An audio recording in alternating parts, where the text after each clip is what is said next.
আজকের ক্লাসটিতে যেটা দেখাবো সেটা হচ্ছে এই যে আমার ডেস্কটপটা দেখতে পাচ্ছ।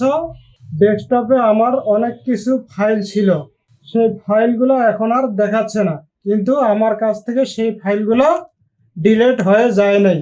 বুঝতে পারছো? আমার যে অনেকগুলো ফাইল ছিল, এই ফাইলগুলো কোথায় গেল? সবকিছু হাইড হয়ে গেল। তো এই হাইড হওয়া ফাইলগুলোকে কিভাবে ফিরিয়ে আনবো, এটাই আজকের ক্লাসটিতে দেখাবো। তো এর জন্য আমাদেরকে কি করতে হবে? মাউসের রাইট বাটন ক্লিক করতে হবে।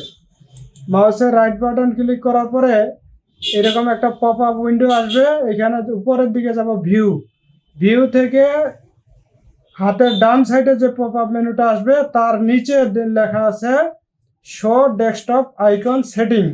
এই শো ডেস্কটপ আইকন সেটিংয়ে ক্লিক করলেই আমার পূর্বের ফাইলগুলো চলে আসে।